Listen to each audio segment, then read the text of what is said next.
যে আল্লাহ রাব্বুল আলামিন আমাদের সকলকে আজ আজিমুসান মাহফিলে আসার সুযোগ দিয়েছেন, শুকরিয়াতান সকলে পড়ুন আলহামদুলিল্লাহ। হৃদয়ে ধারণ করে রাখতে পারেন, এই সমাজ আর সুন্দর সমাজ হয়ে যাবে। কথা বলেন ঠিক কিনা? সংখ্যা কয়জন? না আপনার ঘুম পেয়েছে না? ঘুম পেয়ে গেছে? বলেন সংখ্যা কয়জন? 40 জনের ভিতরে সিদ্দিক আকবর আছে না নাই? আছে না নাই? এমনি না আছে, এমনি করলেন না, আছে না নাই? এই তো আপনার এলাকার অনেক ভাষা আছে, এগুলো আমি অনলাইনে শুনি। আমি আস্তে আস্তে শিখতেছি, ওনারা বেগুন গমাজন না না, এটা আমরা এলাকার চলে আর কি, চালালে চলে। আল্লাহ আকবার জোরে কর। আমি ঘুমটা একটু পরে ভাঙ্গিয়ে দিব, এটার ট্যাবলেট আমার কাছে আছে। ঘুম ভাঙ্গার মতো মেডিসিন আল্লাহর রহমত তাহিনীর কাছে আছে, আছে না নাই? আল্লাহ কবুল করুক। আমার ভাইরা, আমি আলোচনা আস্তে আস্তে চলে যাবো জায়গা মতো। এখান থেকে মাহফিল শেষ করে চলে যাবো উকিয়া। আগামীকাল দিনের বেলা মাহফিল, রাত্রে কর্ণফুলী, এরপর একটা হলো বদ্দারহাট। এই প্রথম চট্টগ্রামে 3টা মাহফিল রাখলাম শুধু আপনাদের ভালোবাসার চাপে। একটা মাহফিলই খবর এ জায়গা, আগামীকাল 3টা, এই প্রথম 3টা মাহফিল। এই অভ্যাস করলে আবার আমি আবার হাসান রাজা হুজুরের মতো ফজরের টাইম ওয়াজ চলে। আল্লাহ দিছে একখান। আমরা নুরি হুজুরও দেখবেন মাগরিবের পরে, আসরের পরে, এশারের পরে, আল্লাহর মতে এই সময় এই বয়সও আইসা 4টা 5টা 3টা 2টা মাহফিল করতেছে। এটা কি গায়ের জোর না প্রেমের জোর? একটু মাইকিং করলে গলা ভাঙ্গা জায়গা। আর এই দিক দিয়ে আমরা ঘন্টার পর ঘন্টা আমাদের হুজুররা চিল্লাই, বলেন নিয়ামত দেওয়ার মালিক কে? আমি সালে আকরাম ভাইরে কইলাম যে ভাই অর্ধেক ওয়াজ আপনি আজকে কইরা লাইছেন, অর্ধেক ওয়াজ হয়ে গেছে। এই জন্য আজকে আমি ওয়াজ শুরু করার আগে এদের বিবরণ আগে দিছি, এরপরে আমার ওয়াজ শুরু করছি। এখন বলতে হবে সংখ্যা কয়জন? আপনার ঠুট লড়ছে না, আপনি এমনি চাইছেন। একটু বলেন সংখ্যা কয়জন? সেখানে সিদ্দিক আকবর আছে না নাই? তাইলে আমি শুরু করে দিলাম ইনশাল্লাহ। কন্যা গিন লেগে এবার আসেন।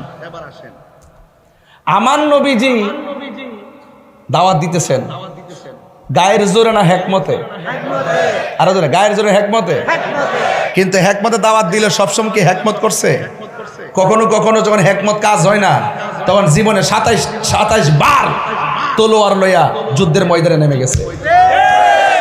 আমার ওই দিন একদিন বলছে হুজুর এখন একটু হেকমতে ওয়াজ করেন। আমি কি বাবা সারা জীবনে হেকমতে ওয়াজ করছি, এখন বাবা একটু আমার অনুমতি দেন, আমি জিহাদের ওয়াজ করি। এখানে হেকমত না, এখন আমি জিহাদের ওয়াজ শুরু করছি। এই জন্য আমি লাল চক্ষুকে ভয় পাই না, পাই না, পাই না। কথা বলেন ঠিক কিনা?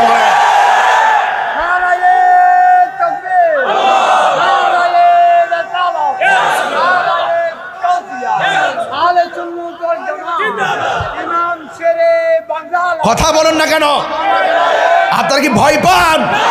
আরে সিদ্দিক আকবর আর বেলালের প্রেম কাহিনী যদি শুনেন, তাইলে আজকে বাড়িঘর ছাইরা দিয়া নবীর প্রেমে দেওয়ানা হয়ে যাবেন। কথা বলেন ঠিক কিনা? আমরা সাহাবায়ে কেরামকে অনুসরণ করব করার মতো। শুধুমাত্র ভালোবাসি বললে চলবে না। যেখানে নরম সেখানে নরম, যেখানে গরম সেখানে গরম। সাহাবায়ে কেরাম নিজের জীবনকে কুরবান দিয়ে দিয়েছেন নবীর মহব্বতে। কথা বলেন ঠিক কিনা? জন্ম আমার নবীর যুগে হলে কেমন হতো? কেমন হতো মানে কি? নবীকে 3 মারতো, তীরের বরাবর পিঠ পেতে দিতাম, বুক পেতে দিতাম। কথা বলেন ঠিক না? যারা 12টার পরে ওয়াজ শুনে 1500 বছর পরে নবীকে না দেখা যেইভাবে নবীর নাম শুননা পাগল, তাদের কথাই রাসূল বলছেন সাহাবীরা রে, তোমাদের চাইতো একদল অনেক মর্যাদা আল্লাহর কাছে পাবে। কেন জানো? তোমরা তো সাহাবী হিসেবে মর্যাদা তো অবশ্যই পাবে, এর বাইরে আল্লাহ স্পেশাল মর্যাদা দিবে তাদেরকে যারা আমার নাম শুনলেই পাগল হয়ে যাবে। সত্যিকার এখন মুহাম্মাদুর সাল্লাল্লাহু। আমার কি বলতে হয়েছে আপনাকে চুমা দেওয়ার জন্য? নবীর প্রেমে অটোমেটিকলি হাত উঠে গেছে।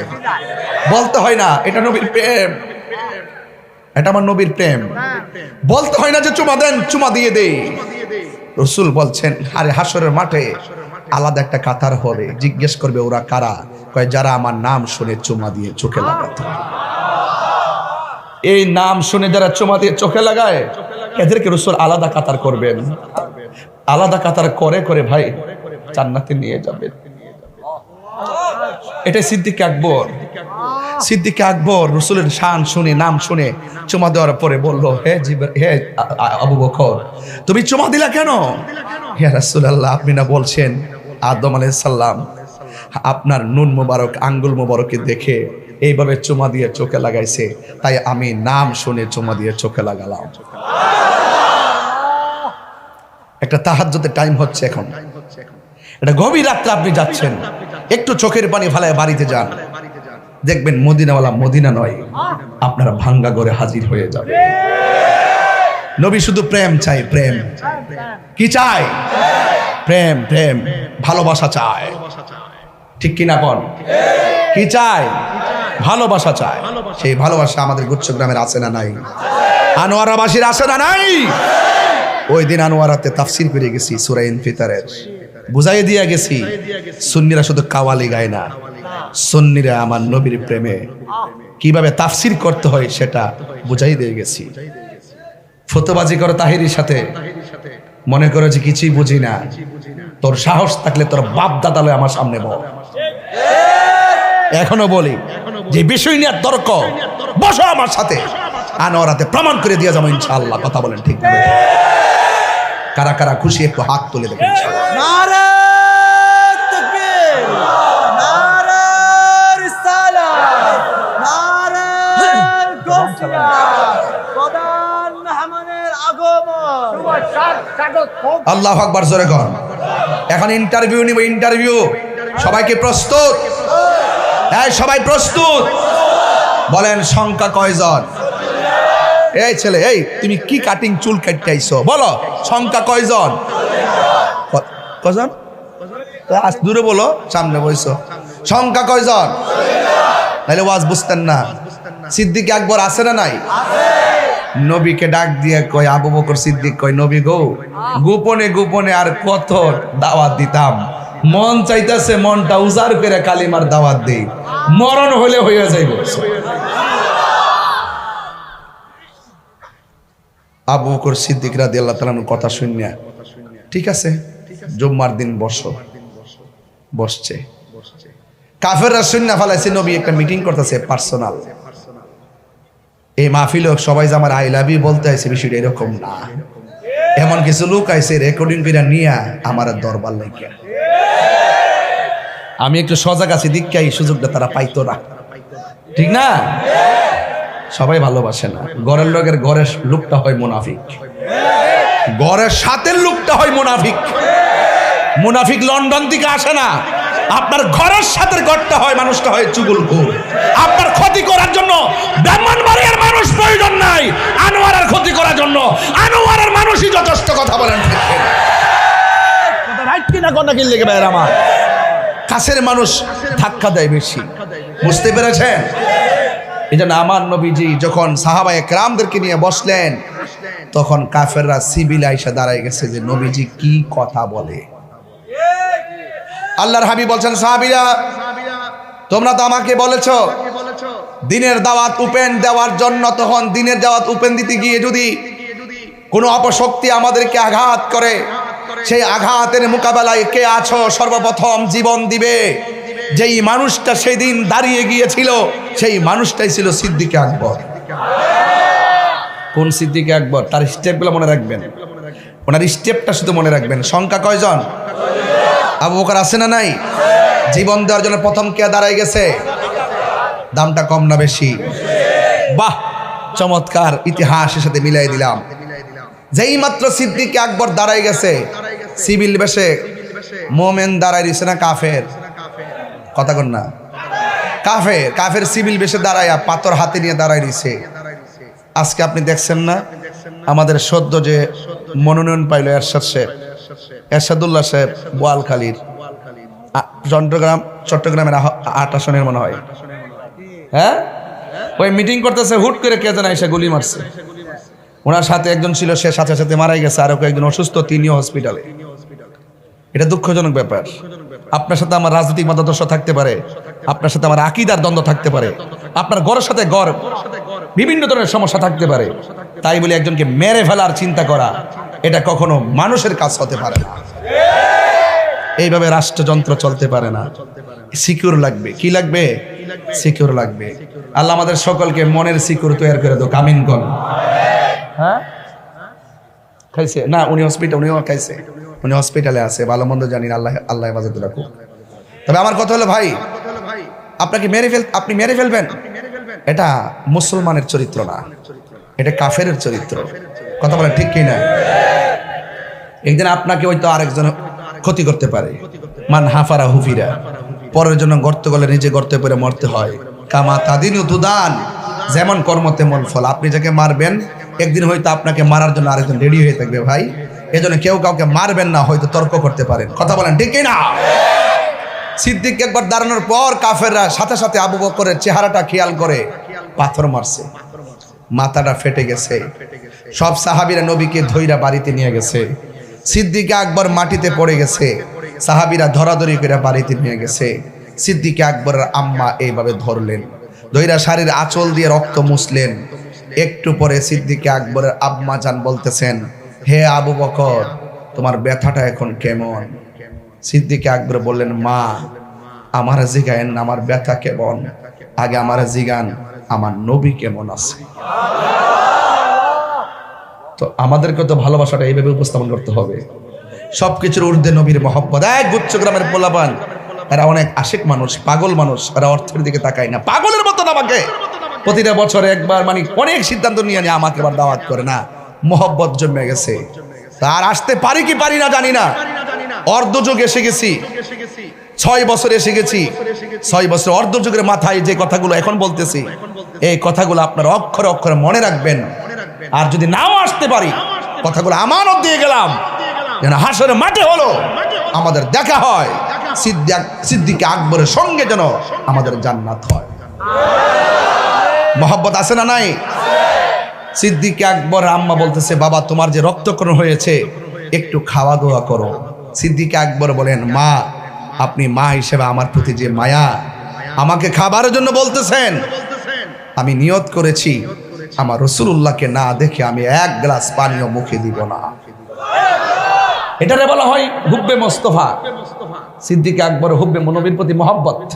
আমি আংশিকভাবে বলে যাচ্ছি, কেন আলোচনা লম্বা, এই জন্য আমি আপনাকে বেশি কষ্ট দিব না, মর্মে কথাগুলো বলতেছি। ঘন্টা খানেকের ভিতরে ওয়াজ গুছাই ফেলবেন ইনশাআল্লাহ।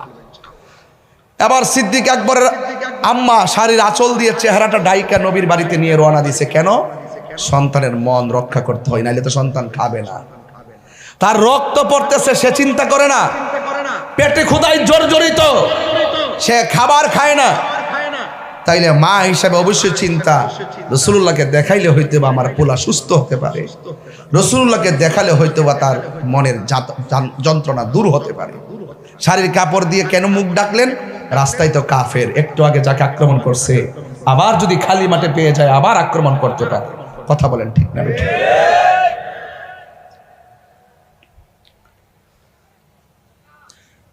সিদ্দিক আকবর মার শাড়ির আঁচলের তলায় থেকে থেকে রাসূলুল্লাহর দরবারে হাজির হয়ে গেলেন। রাসূল বলতেছেন, আবু বকর, তুমি কেমন আছো? আবু বকর সিদ্দিক রাদিয়াল্লাহু তাআলা আনহু বলেন, ইয়া রাসূলুল্লাহ, আপনি কেমন আছেন? রাসূলুল্লাহ তাকে জড়ায়া ধরলেন, বলেন, যে সিনাটা নবীর সঙ্গে লেগে গেছে তার অসুস্থতা কি আছে? কথা না আছে? কাফেররা নীল নকশা আঁকছে, যে কোনো মূল্যে রাসূলুল্লাহকে পৃথিবী থেকে বিদায় করে দিতে হবে। কেন? আমাদের বাপ দাদার ধর্মের উপরে চুনকালি। রাসূল গেছেন নামাজ পড়তে, উটের নারী বুড়ি রাসূলুল্লাহর পিঠ মোবারকে চাপাই দিছে। হঠাৎ করে একদিন রাসূলুল্লাহ বলেন, আবু বকর, এই মক্কা থেকে আমাকে চলে যেতে হবে। সিদ্দিক আকবর ডাক দিয়া বলে, ইয়া রাসূলুল্লাহ, নবী গো,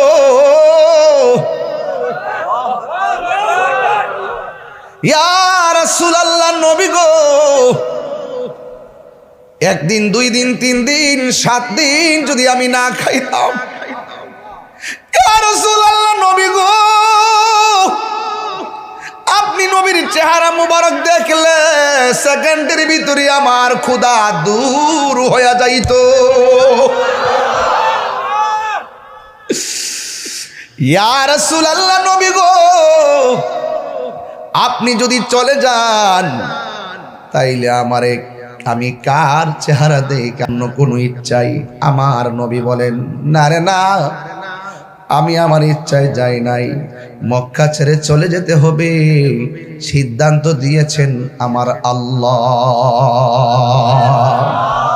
কারণ নবী নিজের মন গড়া কোনো সিদ্ধান্ত নেয় না রে। ওয়ামা ইয়ানতিকু আনিল হাওয়া ইন হুয়া ইল্লা ওয়াহিয়ুন ইউহা। নবীর কথা হাকিকতে কার কথা? আল্লাহ বলছেন চলে যাওয়ার জন্য। সিদ্দিক আকবর চোখের পানি যখন ছেড়ে দিয়েছে, আওয়াজ করে বলুন, আল্লাহর প্রেমে, নবীর প্রেমে চোখের পানি ফেলে কান্না করলে লাভ আছে না নাই? আমার আল্লাহ বলে দিয়েছেন, ফালিয়াদহাকু কলিলাও ওয়ালয়াবকু কাসীরা। আল্লাহ বলে, বান্দারে কম কম করে হাসো, বেশি বেশি করে কান্দো, কারণ কাঁদলে গুনাহ মাফ হয়, কাঁদলে সিনা মাফ হয়, কাঁদলেই বান্দা থেকে আমার আল্লাহর বন্ধু হয়ে যায়। এবার সিদ্দিক আকবর বলেন, ইয়া রাসূলুল্লাহ, নবী গো, ও মায়ার নবী, তাইলে আপনি যদি চলে যান, আমি আবু বকর কার চেহারা থেকে ক্ষুধা নিবারণ করব? আপনারা জবান খুলে বলেন, আনোয়ার আর প্রেমিক যদি নবীরে ডাক দেয়, নবী শোনার ক্ষমতা আছে না নাই? নবীর সালাম দিলে জবাব দেওয়ার ক্ষমতা আছে না নাই? শেফা শরীফের হাদিসে আসছে, তুমি যত দূর থেকেই নবীর সালাম দেও না কেন, নবী শুধু আপনারই চিনে না, নবী বলেন আমি তার বাপেরও চিনি। এই নবীর শোনার ক্ষমতা দিয়েছেন কে? আল্লাহ রাব্বুল আলামিন বলছেন, বন্ধু চলে যান। এবার আবু বকর সিদ্দিক রাদিয়াল্লাহু তাআলা আনহু বলেন, নবী গো, আপনি চলে গেলে আমি কার চেহারা দেখে ক্ষুধা নিবারণ করব? দেখছেন নি, প্রেম দিয়া আমার নবীর রাজি করে ফেলাইছে।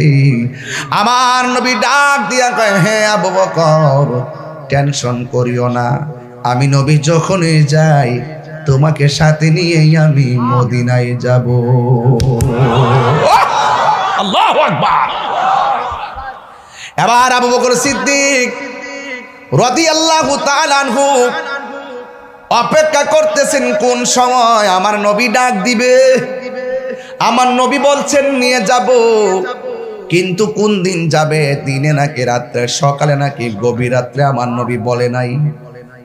এবার আমার নবী একদিন হযরতে মৌলা আলী রাদিয়াল্লাহু তাআলা আনহুকে বলেন, আলী রে, ও আলী, আমি চলে যাচ্ছি, আমার বিছানাটা তুমি থাকো, তবে আমি বইলা দিয়ে যাই, তোমার সঙ্গে আমার দেখা হবে সোনার মদিনায়।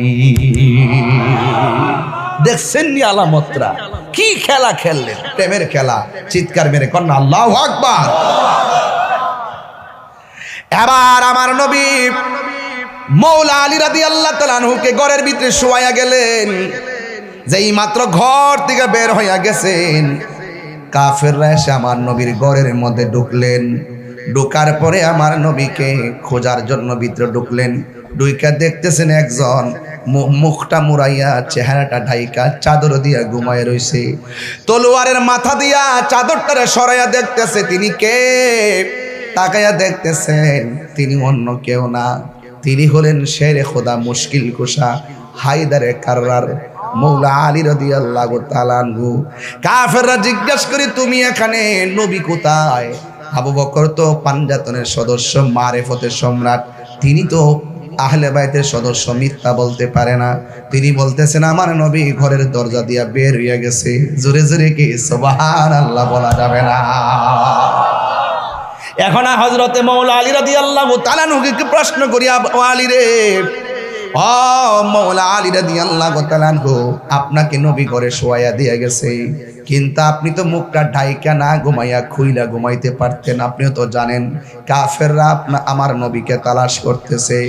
আপনি যে মুখটা ঢাইকা শুয়া রইছেন, যদি কাফেররা আপনাকে নবী মনে কইরা মাইরা ফালাইতো, আপনি তো এমন ভাবে ঘুমান না, মুখটা ঢাইকা কেন ঘুমাইলেন? যদি কাফেররা আপনাকে নবী মনে কইরা তলোয়ার দিয়া আঘাত কইরা মেরে ফেলতো।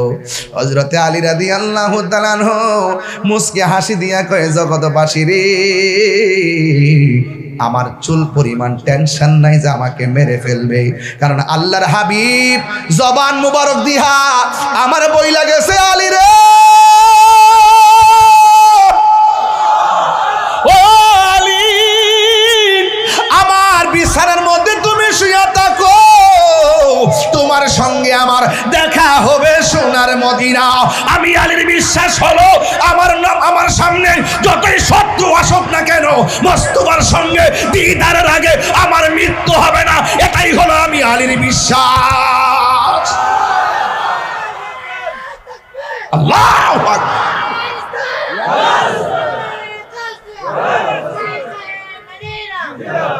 আল্লাহু আকবার বলেন। নবী তুমি আমার হয়ে যাও, সুবহানাল্লাহ কইতেন না? কি নাতে রাসূল বললে কি কষ্ট হবে? নবী তুমি আমার হয়ে যা, একটু সাউন্ডটা উঠাই দেন। নবী তুমি আমার হয়ে যাও, আমি তোমার, তুমি আমার, আমি তোমার, একবার কথা দাও, নবী তুমি আমার হয়ে যাও। আমার উসমান বলতেছে, হুজুর আগের গজলটি গাইবেন। আমরা বলছি আগের গজলটি গাইবেন, এই জন্য 9 বছর আগের গজল না, 12 বছর আগের গজল গাইতেছি। নবী তুমি আমার হয়ে যাও, আমি তোমার, তুমি আমার, আমি একবার কথা। এই নীল, এই আপনি কোথায় যাচ্ছেন বাবা? আচ্ছা ঠিক আছে, ঠিক আছে, ঠিক আছে, ঠিক আছে। না, নবীর শান যখন হয় উঠে যাওয়াটা মানে খুব খারাপ, এটা দুর্ভাগ্য। এটা কি নবীর শানের সামনে তো বাড়িতে যেতে পারে না, পৃথিবীর সব তুচ্ছ, মুস্তাফার মহব্বত শ্রেষ্ঠ। কথা বলেন ঠিক না? মুরব্বি উঠলে সাইরা দিয়েন, ফুলাফান উঠলে দৌড়ে রেখেন, যেন আমি আপনাদেরকে নিয়ে একটু সামনে যাইতাম পারি। আমি তো মোটামুটি আইসে গেছি, স্টেজে অনেকক্ষণ হয়ে গেছে, ঠিক না? এরপর আপনারা একটু মহব্বতের সাথে বসতেছেন, আলহামদুলিল্লাহ। আরো একটু দেখেন আমি কোথায় যাই। মারহাবা জোরে কর না কেন? নবী তুমি আমার হয়ে যাও, আমি তোমার, তুমি আমার, আমি একবার কথা দাও, নবী তুমি আমার হয়ে যাও, নবী তুমি আমার হয়ে যাও। শোনো আমার মুমিন ভাইয়েরা, নবীর সঙ্গে যেও জীবনটা ভরা। বলেন, শোনো আমার মুমিন ভাইয়েরা, নবীর সঙ্গে যেও জীবনটা ভরা। নবীর শোনে প্রেম করিও বিদায় হয়ে যাও, নবীর শোনে বিদায় হয়ে যাও, নবী তুমি আমার হয়ে যাও। সবাই, আমি তোমার, তুমি আমার, আমি তোমার, একবার কথা দাও, নবী তুমি আমার হয়ে যাও। আসলাম আমি গুচ্ছ গ্রামেতে, সুন্নিয়তের দাওয়াত দিব বটতলিতে।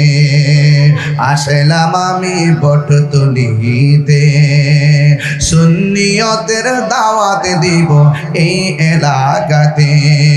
ওরে নবীর শোনে প্রেম করিয়া বিদায় হয়ে যাও, নবীর শোনে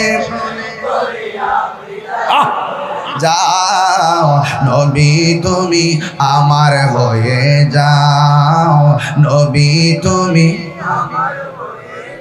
আমি তোমার তুমি আমার, আমি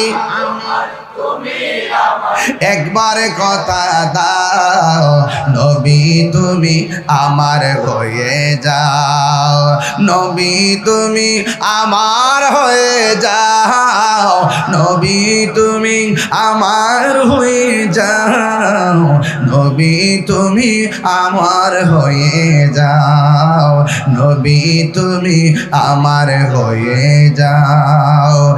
একটা জবান বন্ধ রাখবেন না, মহব্বতে মায়ার সুরে বলুন সুবহানাল্লাহ।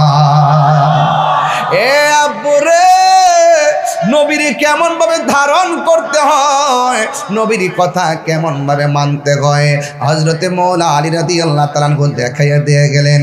ওই দিক দিয়ে নবী আমার ঘর থেকে বের হইয়া যখন সিদ্দিক আকবরের বাড়িতে গেলেন, যাইয়া দেখে ঘরের দরজাটা লাগানো, ফাকর আলবাব। ও আমার নবী দরজা মোবারকে যায় একটা টুকা দিলেন, যেই মাত্র টুকা দিলেন সিদ্দিক আকবর ঠাস করে দরজাটা খুললে কই লাব্বাইক ইয়া রাসূলুল্লাহ, লাব্বাইক ইয়া রাসূলুল্লাহ, তিনবার কন্যা লাব্বাইক ইয়া রাসূলুল্লাহ।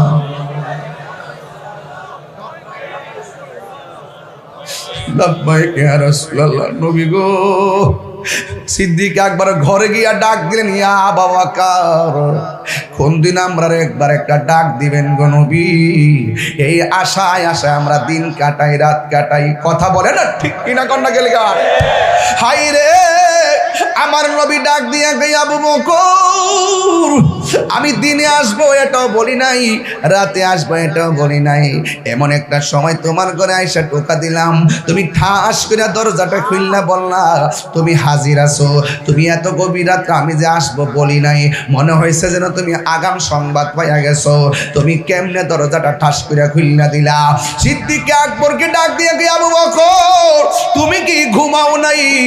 আমার নবী টের পাইছে বলতে দেরি, দরজা খুলতে দেরি না, এই জন্য আমার নবী কই, আবু বকর তুমি কি ঘুম যাও নাই?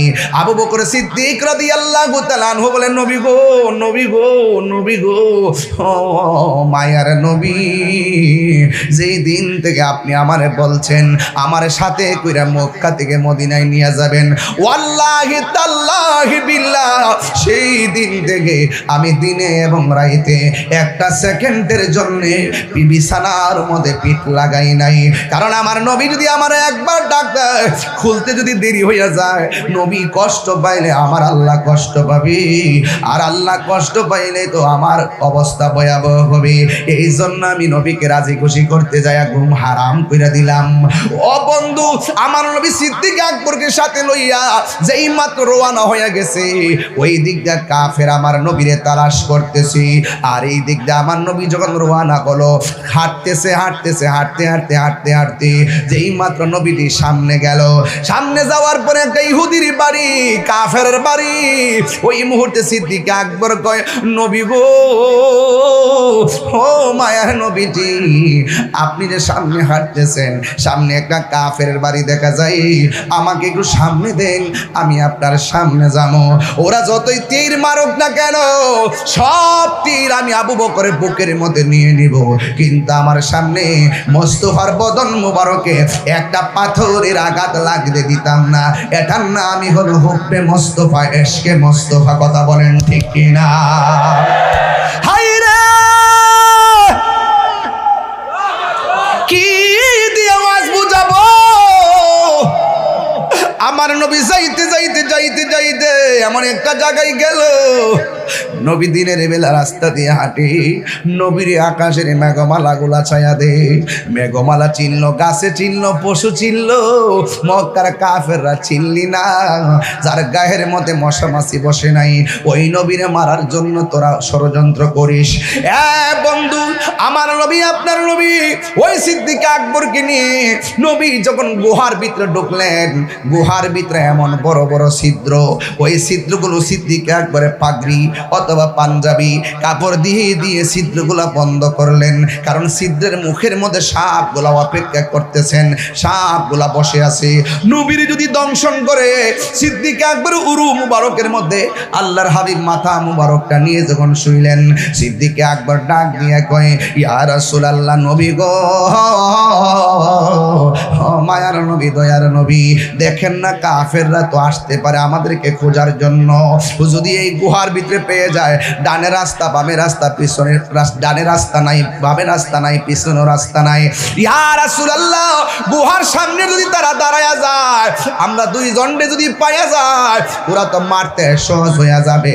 এবার আমার নবী ডাক দিয়ে ইয়া আবু বকর লা তাহজান ইন্নাল্লাহা মা'ানা, ও আবু বকর চিন্তা কইরো না, আমাদের সঙ্গে আল্লাহ আছে।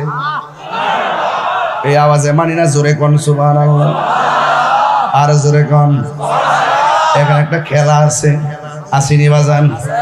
আবু বকর কয় নবী যদি কইতো ইন্নাল্লাহা মা'i, নিশ্চয় আমার সাথে আল্লাহ আছে, তাইলে বুঝতে গেলাম আমি আবু বকরের ডেড বডি।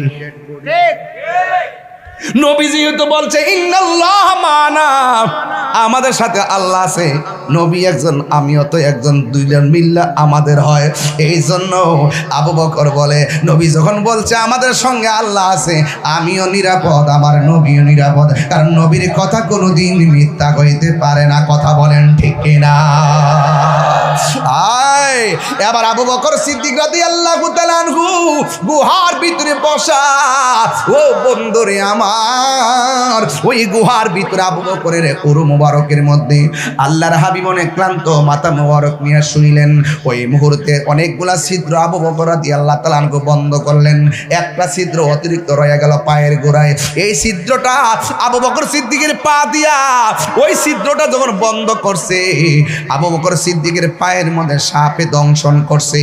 আর এই দিকটা সিদ্দিক আকবরের ব্যথা গিরা পর্যন্ত উঠে গেছে, এই ব্যথাটা হাঁটু পর্যন্ত উঠে গেছে, এই ব্যথা কোমর পর্যন্ত উঠে গেছে, এই ব্যথা সারাটা অঙ্গ ছড়াইয়া গেছে রে। এরপর আবু বকর সিদ্দিক আমার নবীরে ডাক দেই নাই, ডাক দেই নাই, ডাক দেই নাই, ডাক দেই না, আমার নবীরে ডাক দেই নাই। কেন? নবী ঘুমাইতেছে, নবীর ডাক দেওয়া যাবে না। ওই মুহূর্তে সিদ্দিক আকবর নবীজির ঘুমের মধ্যে রাইকা নবীর দিকে তাকায় রয়েছে, ব্যথায় সারাটা চেহারা কালো হইয়া গেছে, এক ফোঁটা চোখের পানি আমার নবীর গাল মোবারকের মধ্যে পড়লো। আমার নবী ডাক দিয়া বলে আবু বকর, ও আবু বকর রে, তোমার চেহারা এত সুন্দর ছিল, তোমার চেহারাটা কেন এমন ভাবে মলিন মলিন লাগে? সিদ্দিক আকবর কো নবী গো, ও মায়ার নবীজি, আপনি যখন আমার উরুর মধ্যে ঘুমায়া গেলেন, আর আমি দেখলাম গুহার মধ্যে অনেকগুলা ছিদ্র, একটা ছিদ্র অতিরিক্ত ছিল, সব ছিদ্রের মধ্যে সাপ, একটা ছিদ্র আমি বন্ধ করতে পারি নাই, ওই সাপটা আমার পায়ের মধ্যে দংশন করেছে। আমার নবী বলে আবু বকর তুমি কেন আমারে ডাক দিলা না? ইয়া রাসূলুল্লাহ নবী গো, আমি আমার সাপের কামড়ে তীব্র যন্ত্রণার চাইতে আপনি নবীর ঘুমের শান্তিটা আমার কাছে বড় সান্ত্বনা লেগেছে, এই জন্য আমি আপনারে ডাক দেই নাই, এই জন্য আমি আপনারে ডাক দেই নাই। আল্লাহর হাবিব ডাক দিয়া কই আবু বকর কোন জায়গায় তোমার দংশন করেছে? আবু বকর সিদ্দিক রাদিয়াল্লাহু তাআলা আনহু বলেন নবী গো, আমার পায়ের মধ্যে দংশন করেছে। কেন আনোয়ারার মানুষ নবী নবী করে? কেন চট্টগ্রামের মানুষ নবী নবী করে? কেন বটতলিয়ার গুচ্ছ গ্রামের মানুষ কেন নবী নবী করে? দেখছেননি নবীর ভালোবাসা কেমন ভাবে করতে হয়? সাহাবায়ে কেরাম দেখায়া দিয়ে গেছে। আমরা মাঝে মাঝে একটা গান গাইলে শান গাইলে বুঝি নবীরে ভালোবাসা শেষ করে বলাইছি। না না না, শুধুমাত্র ওই ফুলের বিছানায় থাইকা নবীর নামের জিকির করার নামই আশেক না, মাঝে মাঝে রক্ত জড়াইয়া ঘাম জড়াইয়া নবীর মহব্বত দেখাইতে হয়। কথা বলেন ঠিক কিনা? এ আমার বাবারা, আমার নবী ডাক দিয়া গিয়া আবু বকর কোন জায়গায় তোমার অ্যাটাক করেছে? কই আমার পায়ের মধ্যে দংশন করেছে। আল্লাহর হাবিবের থুতু মুবারকটা শাহাদাত আঙ্গুলের মাথা মুবারকের মধ্যে লইয়া যেই জায়গার মধ্যে আঘাত করেছে, ওই জায়গার মধ্যে শুধুমাত্র প্রলেপ দিছে। সিদ্দিক আকবর বলেন ইয়া রাসূলুল্লাহ, আপনি আমার পায়ের ভিতরে আপনি যখন থুতু মুবারকটা দিয়েছেন, আল্লাহর কসম করে বলি আমার সাপের ব্যথা পানি হইয়া গেছে।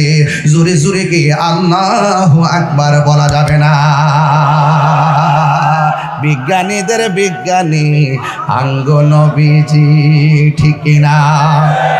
এই আস্তে বাবা, স্লোগান সব পরে দিও বাবা, বুঝই তো রাত্র যেমন হিসাব তো এমন। আমিও তো আবার অনেক দূরে যাব, আমি এই জন্য ধারাবাহিকভাবে বিষয়টার উপরে ক্লিয়ার করে দেওয়া যায়। বিজ্ঞানীদের বিজ্ঞানী আঙ্গ নবীজি, আবু বকরকে সাপে কাইটা ধ্বংস করিল, আঙ্গ নবীর থুতু লাইগা বালা হই গেল। আর জোরে কোন ঠিক কিনা বলে? কিছু মিলছিনি, কিছু মিলছিনি। আবু বকরকে সাপে কাইটা ধ্বংস করিল, আঙ্গ নবীর থুতু লাইগা বালা হই গেল। ওই যে কি উজা বাইদা সেদিন ছিল নি, বিজ্ঞানীদের বিজ্ঞানী আঙ্গ নবীজি, ঠিক কিনা? তোমার থুতু যদি বাহিরে ফালাও, আবার এই থুতুটা তুমি জিব্বাদা নিবানি? কিরে তুমি থুতু ফালাই কেবা কই গো, কই তুমি আসো, থুতুটা খাও। কি যে বলো, এটা কি খাওয়া যায়? ঘৃণা করে। আর রাসূলুল্লাহ যখন ওযু করতেন, সাহাবায়ে কেরাম বলতে, ইয়া রাসূলুল্লাহ, হুজুর পানির সঙ্গে কাশ মুবারক ফেলেন, কাশ মুবারক হাতে নিয়ে নিজের চেহারার মধ্যে মেশ এমন ভাবে মালিশ করতেন, আর চেহারা মুবারকে মেশকে আম্বরের মতো গ্রান জারি হয়ে যেত। সেই রাসূল আমরার মতো, আর আমরার মতো। বিজ্ঞানীরা রকেট চড়ে চাঁদের দেশে যায়, আঙ্গ নবী রকেট চারা মেরা শরীফ যায়। এ মৌলবী, তুই দি তিন হাতে উপর উঠতারস না, আর আমার নবীজি আর শাজিমে জায়গা। সুবহানাল্লাহ বলবেন না? বিজ্ঞানীরা রকেট চড়ে চাঁদের দেশে যায়, আঙ্গ নবী রকেট চারা মেরা শরীফ যায়। আরে সেই যুগে কি রকেট বিমান হেগিন ছিল নি, বিজ্ঞানীদের বিজ্ঞানী আঙ্গ নবীজি, ঠিক না? বিজ্ঞানীদের বিজ্ঞানী আঙ্গ নবীজি। নবীর মতো পৃথিবীর কেউ আছে? নবীর থুতু মুবারক কি আমাদের মতো? নবীর রক্ত মুবারক কি আমাদের মতো? নবীর পসিনা মুবারক কি আমাদের মতো? নবীর পায়খানা মুবারক কি আমাদের মতো? নবীর প্রস্রাব মুবারক কি আমাদের মতো? আর নবী কারো মতো না, কারণ নবীদের আমাদের, আমার, তোমার সবার রৌদ্রের আলোতে ঘুরতে গেলে ছায়া হয়, কিন্তু নবী নূরুল আলা নূর। রাসূল যখন রাস্তায় হাঁটতেন, নবীর ছায়া মুবারক ছিল না। হাত তুলে বলুন ঠিক কি না বলে?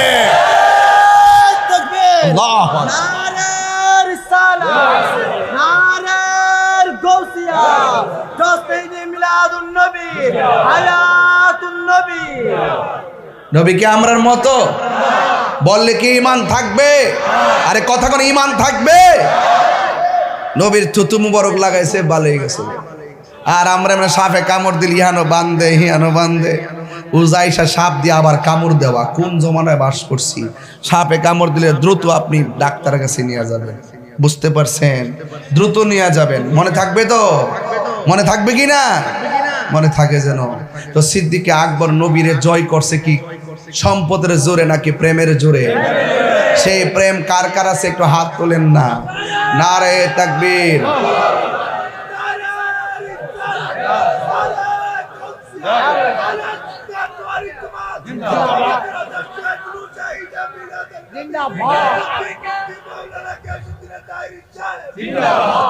আরে বাবা, আমার নাম মোদি জানে। মাশাআল্লাহ মাশাআল্লাহ, মারহাবা, জোরে কন্যা কি লেগে। নবীর দিদার আমরা চাই কি চাই না? আরো বড় করে চাই কি চাই না? নবী বটতলিতে এসে নবী দিদার দেওয়ার ক্ষমতা আছে না নাই? আশেকদের মনের কান্না নবী বুঝে কি বুঝে না?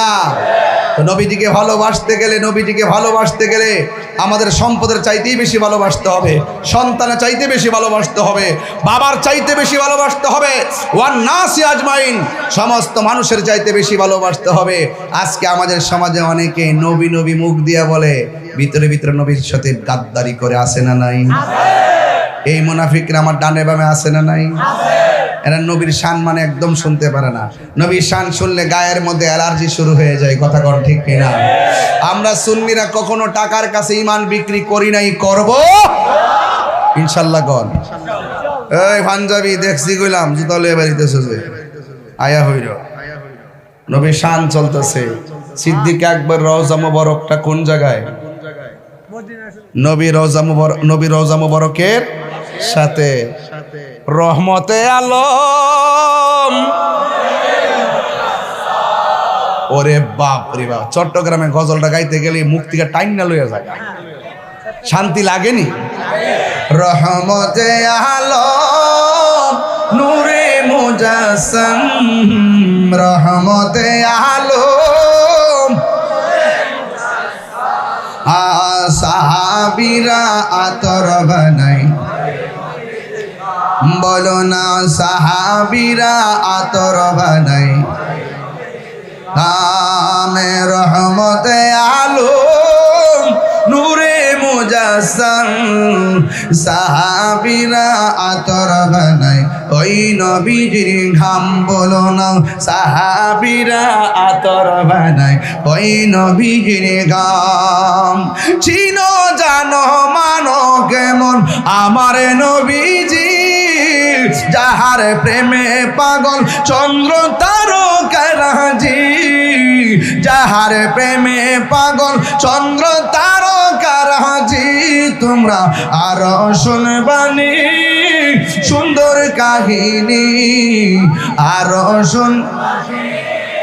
সুন্দর কাহিনী জান্নাতের রোমে রোমে আহা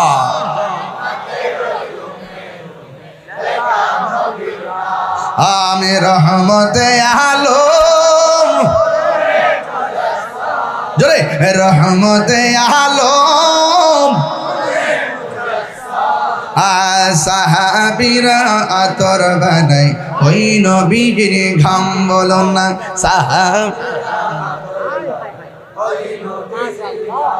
শান গেলে হাদিয়ে পাওয়া যায় এদিক দাইছে 500 এদিক দাইছে 500 শুধু উসমানেরটা বাকি আছে মারহাবা জোরে কর এই গজলটা তো ভুলে গেছি একটা গজল আছে তো নবীর প্রিয় সাহাবী হযরত আবু বকর সিদ্দিক কি ওয়াজ মিলছে হাত তুলেন না নবীর প্রিয় সাহাবী হযরত আবু বকর সিদ্দিক ভালোবেসে শুইল পাশে ভালো যাইয়া দেখো মদিনা মিনের ঠিকানা বলুন মদিনা আসে মুমিনের ঠিকানা দিদার চেয়ে কাঁদো তোমরা দিদার হও না নবীর দিবানা মদিনা নাজরে মদিনা আসে গো মুমিনের ঠিকানা জালালুদ্দিন সুয়ুতি ৭৫ বার দেখলা নবীজি জালা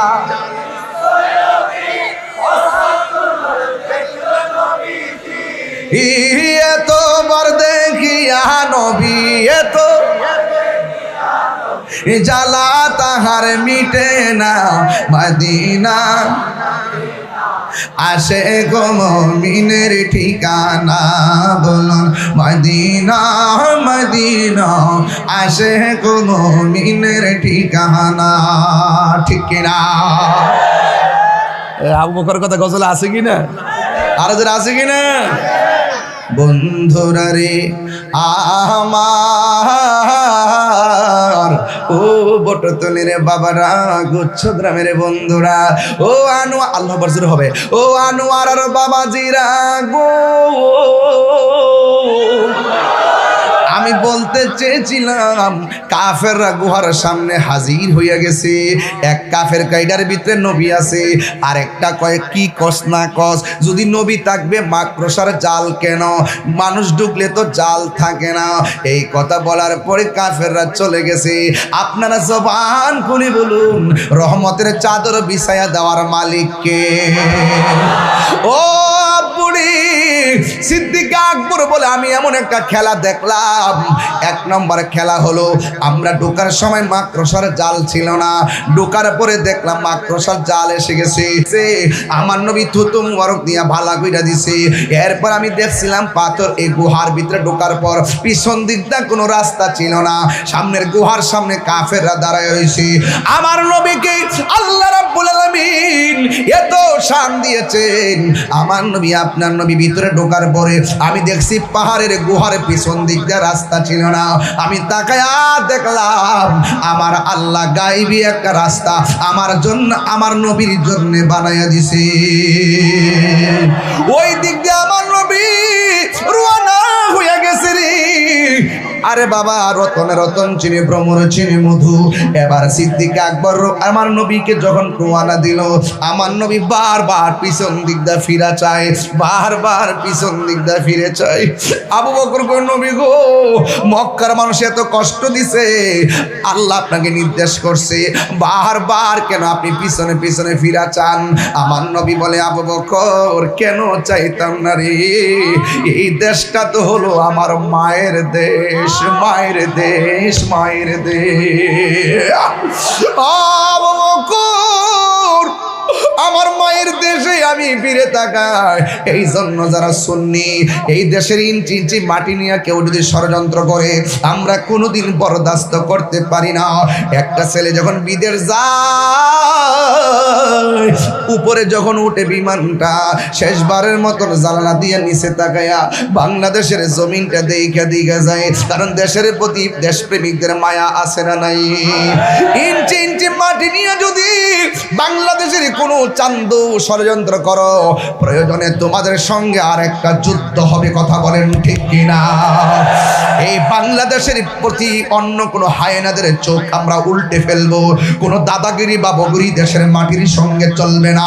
এই বাংলাদেশের সার্বভৌমত্ব নিয়ে যদি কোনো ষড়যন্ত্র করো, বাংলাদেশের সম্পদ যদি বিদেশিদের হাতে তুলে দেওয়ার ষড়যন্ত্র করো, বন্ধ থেকে করিডোর যা আছে, যদি তোমরা কোনো ষড়যন্ত্র করো, আমরা দেশপ্রেমিকরা তোমাদের সঙ্গে যুদ্ধ করার জন্য প্রস্তুত আছি। কথা বলেন ঠিক কিনা?